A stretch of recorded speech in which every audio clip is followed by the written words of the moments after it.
The world of iOS 6 is a bleak and dystopian one. The Statue of Liberty? Gone. The Brooklyn Bridge? Obliterated. Entire regions have been terraformed. I'm Robertson with The Verge. Since the first iPhone, Apple has relied on Google Maps.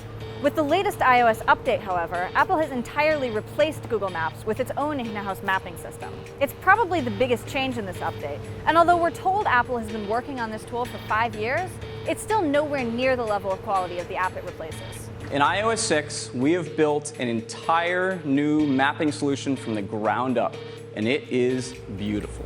As more people update their iPhones, iPads, and iPod Touches this week, users have taken to Twitter and Tumblr to showcase the most egregious failures. Collapsed buildings, walking directions that lead nowhere, and satellite images completely obscured by clouds. We spent an afternoon traveling in and out of Manhattan. For walking and driving, the app is actually pretty problem-free. In fact, turn-by-turn driving directions are a great addition. Apple uses Yelp for points of interest like restaurants or gas stations. That can sometimes make the selection of icons seem a little random, but it also means you can get things like pricing and reviews, at least in the US. What's lost in the process, however, is all public transportation. Tapping the bus icon now prompts you to open or download a local transit app instead of offering built-in directions. Transit apps have come a long way, but they still can't offer the same integrated experience as Google Maps, and you could end up downloading a new app every time you visit a new city. The situation is murkier outside the US. Users are now seeing blank pages where they once saw buildings or detailed highway data. Apple has misidentified entire towns as hospitals, or misclassified a nursery as an airport.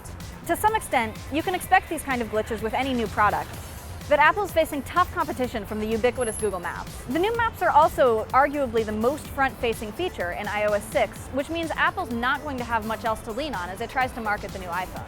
As for Google, though many expected it to release a third-party version of its now egg-sized Maps service, all it's done so far is remind users of its updated Android app and say that its goal is to, quote, make Google Maps accessible for everyone.